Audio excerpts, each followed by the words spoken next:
I've got a little bit of a flow to talk to, but like I said before, I think you're doing a whole bunch of really progressive stuff in the recruitment space, and you're really sort of up to date with the trends, particularly in tech and AI, and what's happening in terms of changes in what talent teams and leaders are looking for, and particularly the change in requirements around skills and tasks and soft skills and all that sort of stuff. And when we caught up the other day, you had some really interesting viewpoints, so I thought I would just jump on and say a quick hello and hear what you have to say. So, do you want to introduce yourself, your Yeah, your name and your company, and all those kind of things? sure. So I'm Ellis Taylor, Director of Real Time.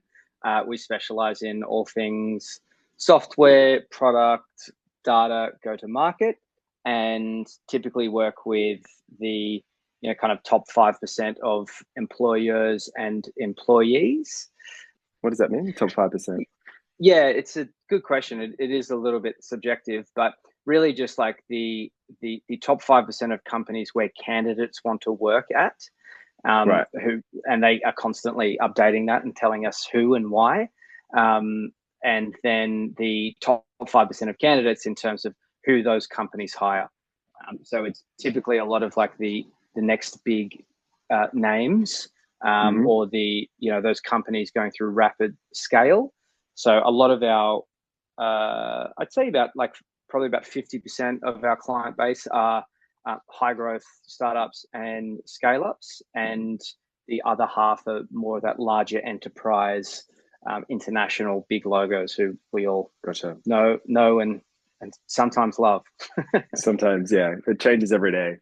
So the best for the best is kind of what you That's do. right. The That's right. best for the best. So, the thing that I really wanted to talk about today was when we chatted a couple of weeks ago, you had some really interesting, like, just general insights and trends about like how the dynamics are changing in terms of what companies are looking for, smaller teams, like more specific tasks, but super highly paid in some of these roles. And just like there's been a Mm-hmm. really rapid change in some of those dynamics, just like even in the last kind of 6 months or 9 months, like really quickly, it's really changing. I'd love to get just your overall take on, like, for you, what are those kind of big trends that you've seen change since a year ago? Like, what's happened? Yeah, lots. Yes. And well, it really does feel like every week and every month there's just a new massive update that we or I um, thought that was, another kind of 6 or 12 or 18 months away, and it's just accelerating. But I Mm, think the largest shift, thanks to AI, is the fact that um, companies will never have the headcount that they have had ever again, i.e., the median size of companies has peaked, mm, and therefore the amount of companies is absolutely skyrocketing. You or I, based on an idea that we come up with in this chat, can start a business now, and mm. us being non-technical can have code rolling out and a product out the door in 24 hours. And that is only going to accelerate. So what that does to the talent market is what we have never seen before in terms of completely uh, upending the traditional employer-employee relationship.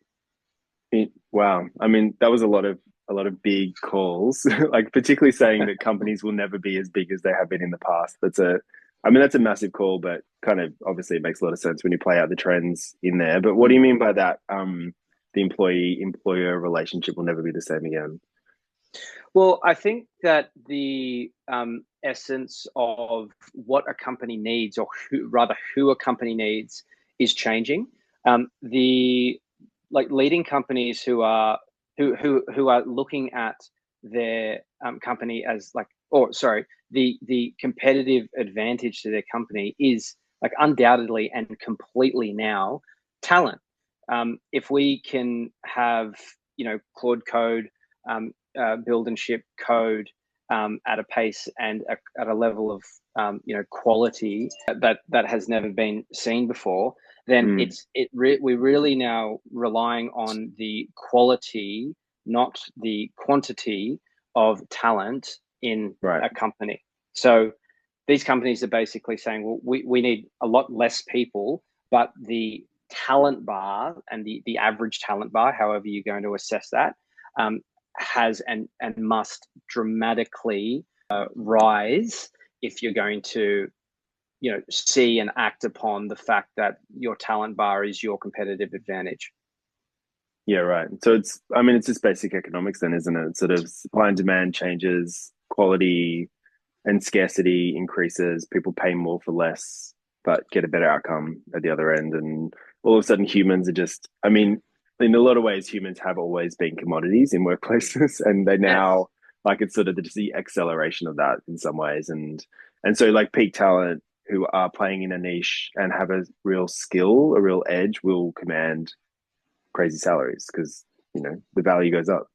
Exactly right. There's a premium on those people, and the big thing that we've been discussing with our clients over the past 6-12 months, but it's just accelerating again every day. It feels like these words are becoming more and more apparent in our discussions with them, is things like taste for engineers especially, but it is feeding throughout all of our other specialities like marketing, go to market, even data as well to some degree, is the taste and the level of creativity and ideation that specialists bring to their role.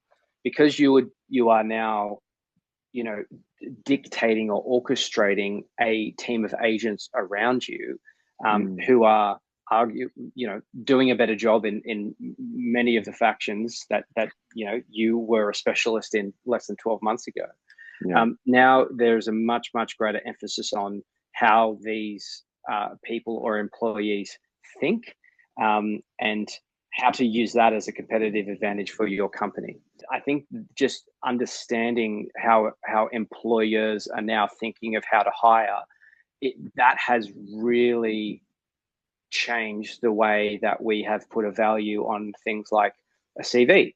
Like if you're looking for high creativity and high taste and high levels of ideation, you cannot read that on a 2D 2-page format. There has to be a lot smarter and more innovative ways of how to find that talent and how to engage with that talent, how to retain that talent. You're just talking about pool tables in the room and pizza nights. Is that how you find them, or is that a bit old school tech? Yeah, that's all done. Everyone's eating too much pizza. We've moved on from that. We've moved on. We've moved on. I want to talk about that. I want to deep dive into that hiring side of things and like the culture and the soft side of things as well. But one thing that I'm noticing, like every day when I talk to people and have chats, like even this morning I had a couple of calls with a few different clients, and I find that the things that you're talking about are still immensely surprising to people when you talk to them about it, and they're just like people in everyday roles in companies and even coaching organizations and recruitment companies are kind of surprised when you talk about some of these things, like they're not aware that it's happening.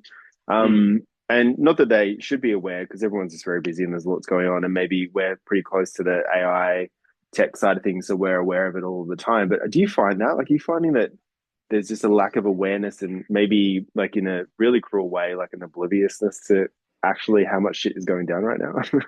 I really do, and that's what I'm trying to help a lot of people realize, because other people are doing that to me all the time. We're just constantly, clients and candidates and friends and whoever, are constantly sharing new information, new podcasts, new ideas, so that we are doing our best to stay abreast of the reality of what is happening.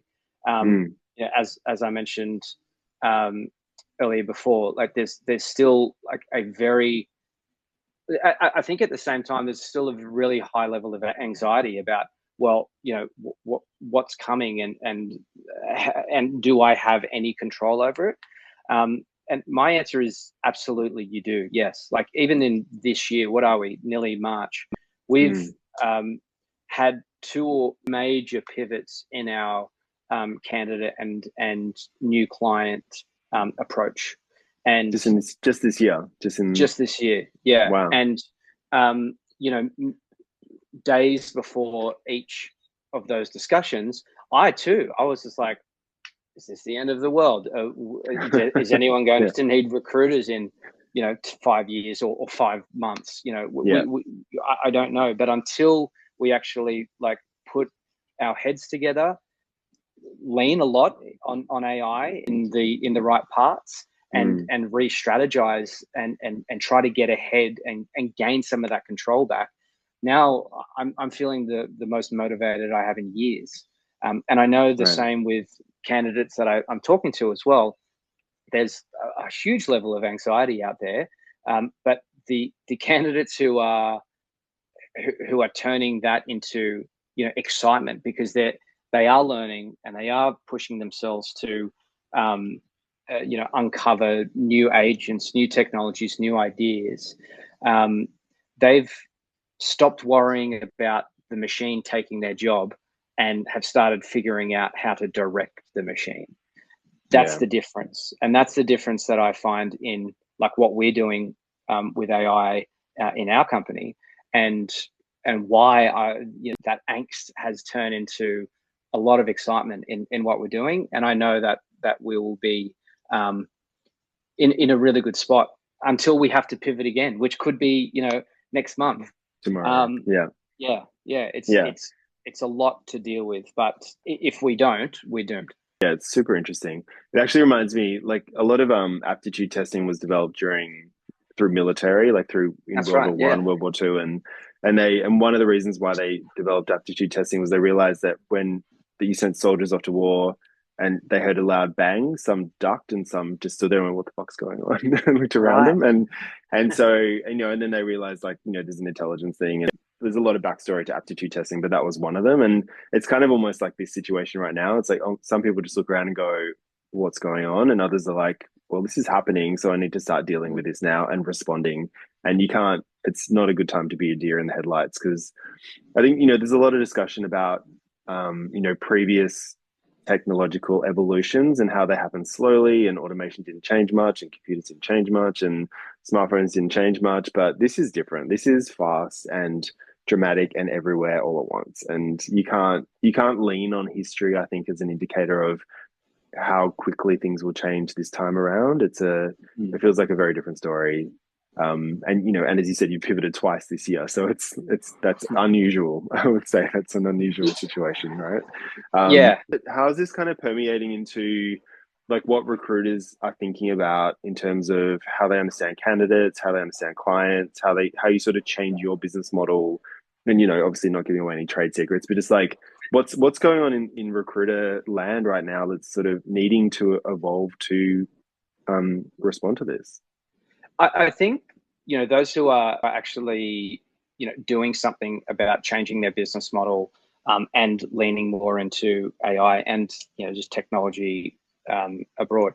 There is a lot of inaction. I think I did a post a few weeks ago or last year or something, and I counted the amount of times I had been pitched by recruitment software companies in the past X Yeah. amount, and the number was like 88 different recruitment Wow. software companies posting the same thing, similar stories.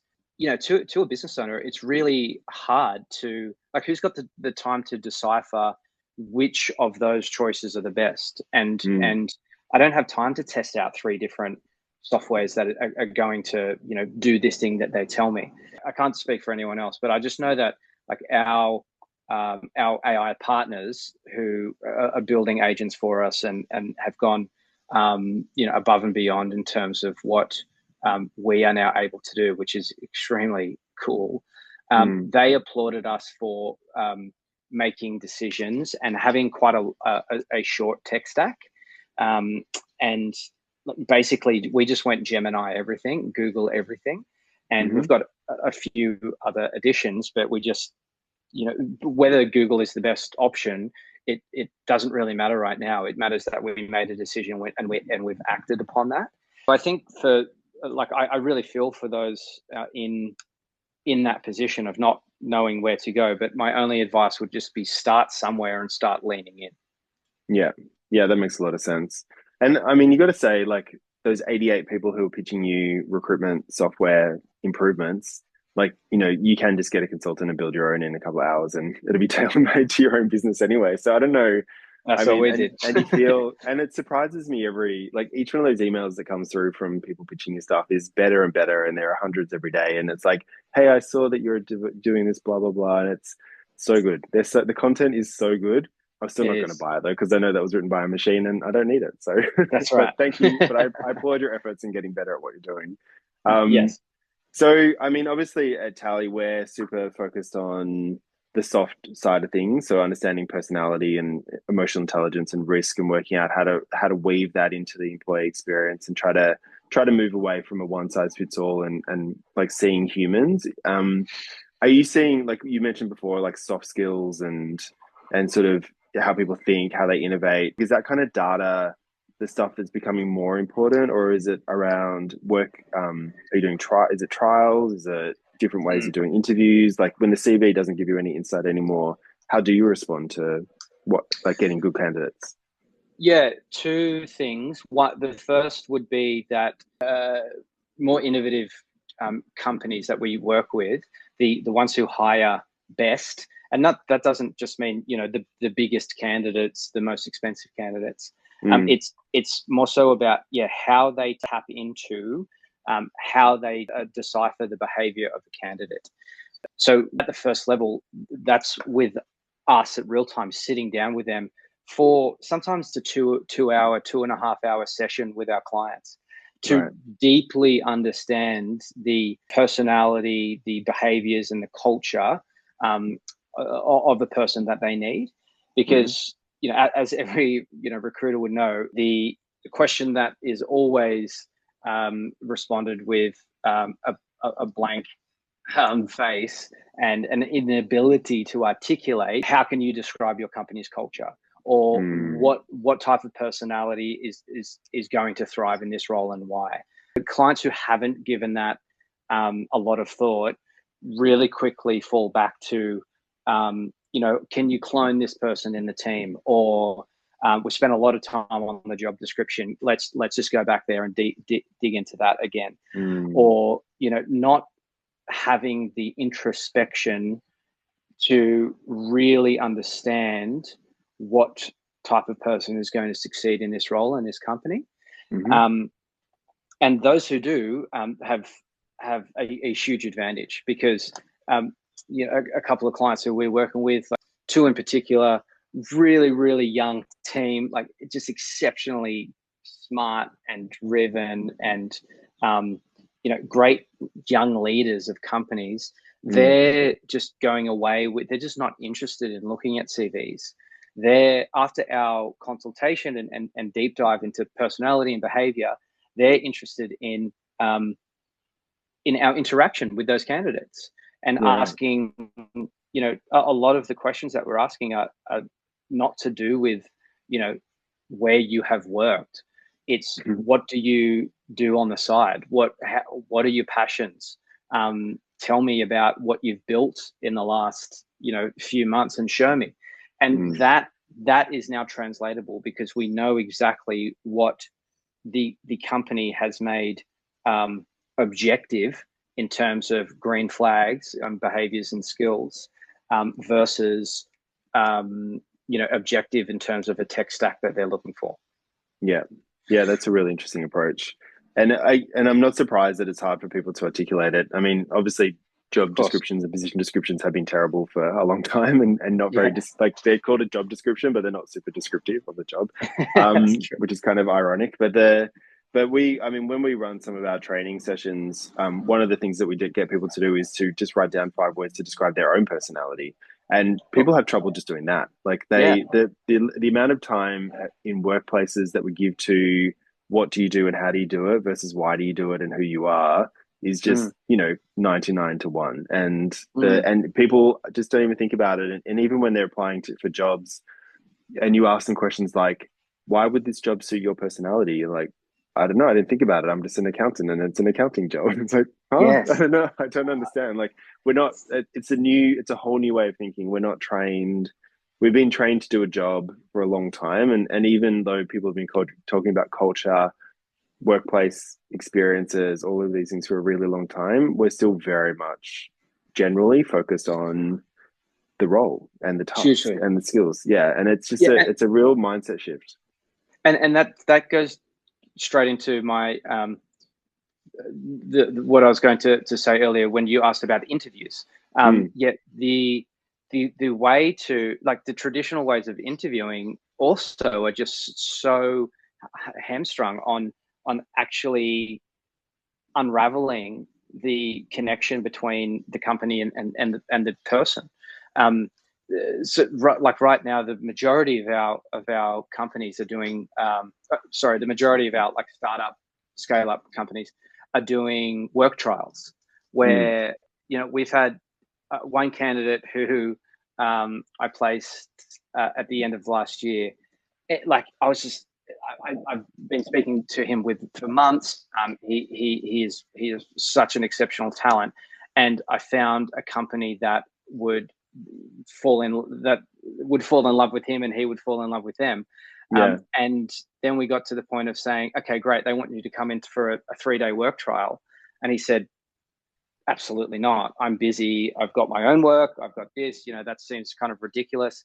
Anyway, he eventually turned around and did the work trial and accepted the job, and also said, I will never interview in any other format bar a work trial again in my life. Oh, wow. You can actually get a true feel for, what is behind the closed doors of the interview room. You're in there, you're jamming with the team, you're, cracking jokes with each other. You're seeing whether you are going to really enjoy this and they are going to enjoy you. And at the same time, the skills or the experiences are so transferable. It's how you actually work with a team to get, elevate those experiences and elevate those skills and elevate those ideas and all of the rest of it. You cannot do that in a 45-minute video call for a standard interview. It's insane. Totally agree. Yeah. And interviews, I mean, we've always said this, but interviews are one of the most bias-filled moments ever. Like the hiring team is desperate to find someone good, and they're layering all of these, like who used to be in the role, who was the first person they spoke to, like so many biases come in, and the candidate obviously wants to get the job. So everyone, like, if you could find a more full of shit moment than the interview, Exactly. like you'd be lucky to try. And when you think about it, like so many other industries now do try before you buy, right? Like you can take a car for a test drive, or you can buy a mattress now and try it for a year, and if you don't like it, send it back. But one of the biggest decisions that you make about your employment or a new employee is like, just jump in and see what happens. Good luck. Like it's crazy. It's a strange thing. Are they paid trials, like these Yes, 3-day placements? They are. Yeah, always. And would they have a couple of people coming in to do that, or is this sort of like when they're at their final stage? And you don't have to answer that if you don't want to, but is it kind of It's is it always, like, is this still like the interview? Yeah, it's still it would be the final stage, usually like third and final stage. Yeah, gotcha. They're individual. They're not done as multiple candidates. We would advise against that. And we've had like, I know I gave like a perfect scenario story about how well it worked, but on the flip side, it's worked really well for candidates who have the realistic exposure of the company and the opportunity, and after the work trial say, hey guys, this isn't for me. And I'm so glad that we went through this, and I would have accepted the offer last week, and then I would have quit in 2 months, and we would all be in a worse situation. So I'm a big fan of them. Yeah, awesome. That's so interesting. So the last thing I wanted to touch on is just like when you see people go into roles, what are there sort of changing expectations when candidates are landing in jobs now? And like are there have things changed in terms of what works and what doesn't work, and what might lead to candidates to not make it through those first couple of months? Or like, what are the things that are causing people to not last in roles now? I would double down on what we were just talking about in terms of the quality of the interview. If that's not optimum, then your rates of retention are drastically going to go down. So if you don't have that right, everything else is going to fall apart. On onboarding, we've had there's just no more excuses to not have a really tight onboarding process. We've got, startups with 3 people in them with, working 15-hour days, 7 days a week, flying around the country and the world, signing contracts. And they are still making the onboarding process for the candidates coming in an extremely pleasant and exciting and effective process. The keyword there is effective, because it's not like I printed out all of the things that I need you to do in the first 3 months and we'll check in then. It's how to actually embed them into our problem space and our product, and get them speaking with our clients, and throwing them in all of the areas that they want to, so that they can, speed up their rate of understanding their exact position in the company. And I've also had candidates come back after really good onboarding sessions saying, like, look, I was just going to give this a go. Maybe I was on the market for a couple of months, and I needed a job, so I took this role. Obviously not completely ideal, but after a really strong onboarding process, they've said, this is a company that I'm going to be at for years to come. And just like a first impression, right? Like it lasts. It's very important. Yeah, I totally agree. Like, we often say that day one in a new role is peak engagement. It's like I was saying about the interview, like that's when everyone's hoping for the best. When someone lands in a role, you're hoping that new employee is going to solve a problem, like fill a gap. It's going to be like make a huge change in your business, particularly if you're 3 people and going to 4. And for the candidate, like, this is the big next step in their career. So everyone is like, we want to make this work.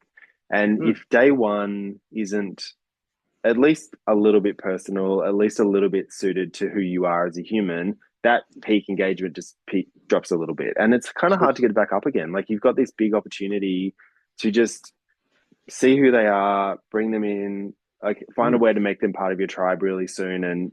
And as a company, you've got that opportunity to get them up to being productive real fast, and not taking advantage of that. Like, when they've got all this energy and they just want to make a difference and be really effective and impactful, just give them the tools that they need and give them the experience that they need, because they want to do it. And if you're just like saying, like you said, here's some stuff to read and we'll check in 3 months, and what a waste of time. What a waste of time. It's crazy. Everyone loses. Yeah, everyone loses. So I mean, I think it's a really interesting space. So I don't want to keep you too long today. I know you've got like a million things to deal with. Like, what's your last thing to do? Last question for you is, what is your prediction that your next pivot will be? Or what's the well, you probably don't know that, but what's the big what do you think is like the big emerging thing that maybe is coming around the corner that no one's fully grasped just yet? I don't know. It's a curly question. It's a big one. I wish I'm going to give whatever answer is on the top of my head now, but I'm probably going to wake up at 2 a.m. tonight thinking about that in hours of depth. I think like one recent analogy that I've really resonated with is like recruiters becoming the new sports agents. Because that's cool. because the the premium on the top 5-10% of candidates who we work with and who we've been talking about is drastically going up. Like these companies are having knife fights to secure the right talent. And as we saw with Meta and OpenAI last year, like throwing $1 billion at each candidate to try to secure them. So I think like the level of engagement in with our candidates has drastically risen. We've always hung our hat on it, and candidates have always told us we're really, really honest and personable, and we give a shit about them. But I'm interested in how that goes further, without being over the top, like really embedding ourselves in a candidate's long-term journey. Because that's cool. Yeah, and I've got ideas, but I don't know exactly how that's going to happen. I'm talking to our candidates now about how that looks, and the reality is that every candidate is very different. Like some say, Ellis, I'll call you, and I get a call from them 5 years later and said, hey, I'm ready now. Others want monthly insights into their world, like their industry and their role types.